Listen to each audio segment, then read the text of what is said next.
tifu by accidentally sending my very personal package to my new boss's address.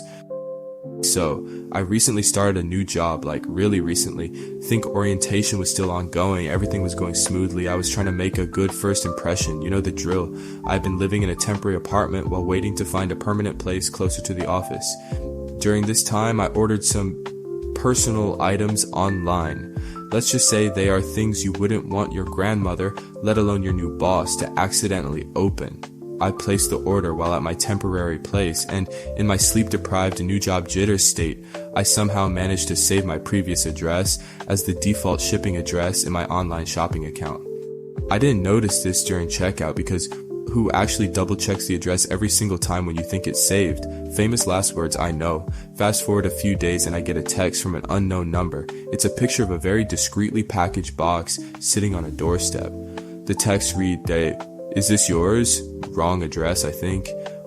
My blood runs cold. I recognize the porch in the picture instantly. It's my boss's house. I had visited him once for a brief welcome coffee thing at his place when I first joined. The landscaping, the door color, it's unmistakably his. A panic sets in. I frantically text back, trying to play it cool, asking where they got my number, feigning confusion about the address. My boss, because of course it's him, replies with a screenshot of the shipping label, helpfully circled in red. My old address. My heart sinks faster than the Titanic. He then adds, "No worries, happens all the time. Just let me know when you want to pick it up." The casualness is somehow worse. I had to drive over to his house that evening, face beet red, and mumble something about a mix-up and wrong default address while accepting the package from his porch. He just smiled knowingly, handed it over and said, "Welcome to the team. I wanted the earth to swallow me whole." Now every time I see him in the office, I can't help but wonder if he knows exactly what was in that discreetly packaged box. My good first impression definitely took a nosedive. I'm pretty sure I'm now that guy who sent sex toys to the boss on week 1. Oh man, talk about a first impression. This is the kind of story you'll be laughing about years from now, or maybe still cringing, we'll see. If you want more cringe-worthy stories, hit that subscribe button right now. Tifu by accidentally replying all to the entire company about my boss's questionable hygiene. Okay, so this happened yesterday, and I am still mortified. Our company, a mid-sized marketing firm, uses company-wide email lists for important announcements, project updates, and the occasional birthday shout-out. We also have smaller team-specific lists for day-to-day communication within departments. My boss, Mr. Harrison, is, well, let's just say he's not the most fragrant individual. It's a known issue in our department, politely danced around in hushed whispers, but never directly addressed. Yesterday morning, Mr. Harrison sent out an email to our entire department list about an upcoming client presentation. Standard stuff. However, the office AC was on the fritz, and it was particularly warm and stuffy. His aroma was, shall we say, amplified. Later that morning, my colleague Sarah IM'd me saying, "Did you catch a whiff of Harrison in the meeting? It's potent today." I, in my infinite wisdom, decided to reply to Sarah via email instead of "I am," because my brain apparently short-circuited. I typed out a reply, intending to send it only to Sarah. Something along the lines of, "Oh my god, yes!" I thought I was going crazy.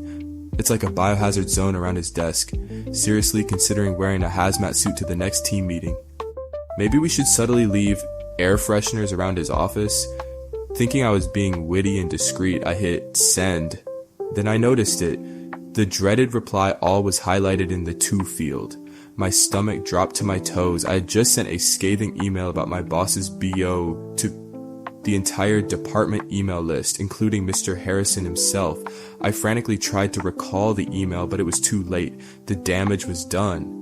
Silence descended upon the office, an eerie digital silence punctuated only by the frantic clicking of keyboards as everyone checked their inboxes. I could practically feel the collective cringe radiating from every corner of the room. Mr.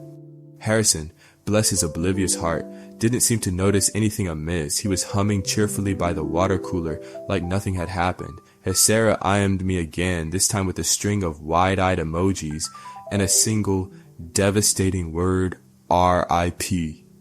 I spent the rest of the day trying to make myself invisible, avoiding eye contact with everyone, and mentally drafting my resignation letter. I haven't been fired yet, but the air in the office is definitely thicker than usual, and not just because the AC is still broken. Tifu by mistaking the stage prop microphone for a real one during my big presentation. This happened during what was supposed to be my career-defining presentation at a major industry conference. I had been preparing for months, practicing my speech, perfecting my slides, even choosing the perfect power suit. This was my moment to shine, to impress potential clients, and maybe even get a promotion. Everything was riding on this. The conference was held in a large auditorium with a proper stage setup, including a podium and a microphone stand. When it was my turn to speak, I confidently walked onto the stage, feeling a mix of nerves and excitement. I approached the podium, adjusted the microphone stand to what I thought was the right height, and began my opening remarks. Except, nothing happened, no sound. I spoke louder, still nothing. I tapped the microphone head, thinking it might be muted or something. Still silence. I started to panic internally, but tried to maintain a professional facade, assuming there was a technical glitch. I gestured to the tech booth at the back of the auditorium, hoping they would notice and fix whatever was wrong. To the audience, initially attentive, started to murmur. Some people were craning their necks, trying to figure out what was going on.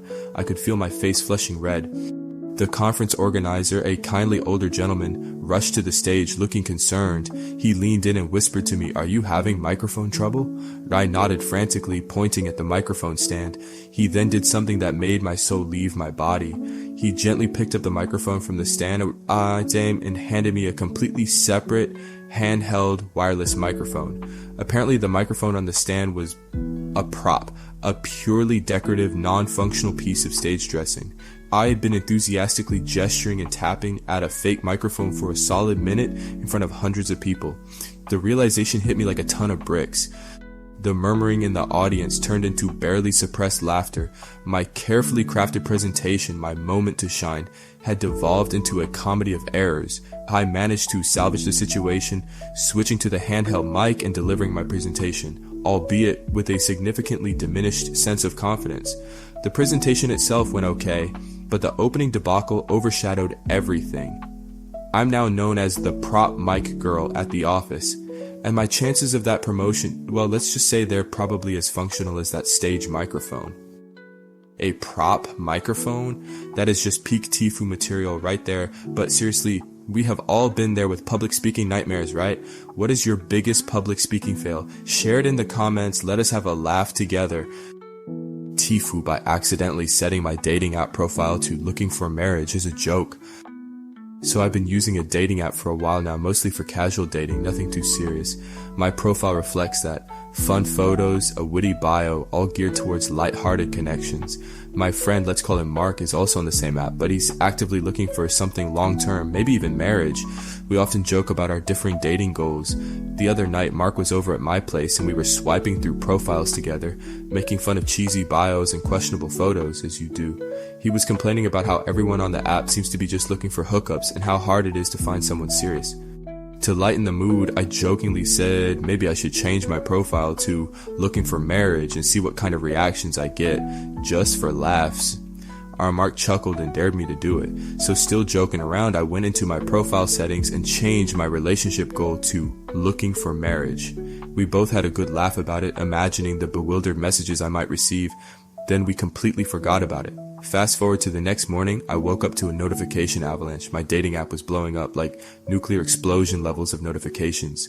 AI opened the app and my jaw dropped. My inbox was flooded with messages. Not just casual hey messages, but lengthy, heartfelt, and frankly, slightly intense messages. Guys were introducing themselves, talking about their serious intentions, their family values, and their dream of settling down. One guy even sent me a virtual proposal, yes, really. Apparently changing my profile to looking for marriage had turned my profile into a beacon for relationship-minded individuals, and they were not messing around. My joke had backfired spectacularly. Now I'm stuck with an inbox full of marriage proposals and serious relationship inquiries, and I have no idea how to politely tell these guys that it was all just a stupid prank. I've changed my profile back to casual dating, but the serious suitors are still coming. It's like I accidentally opened a portal to the marriage-minded dimension of the dating app, and now I can't close it. I might have to delete my profile and start fresh just to escape the matrimonial onslaught. Lesson learned, never make dating profile changes as a joke, especially when alcohol and peer pressure are involved.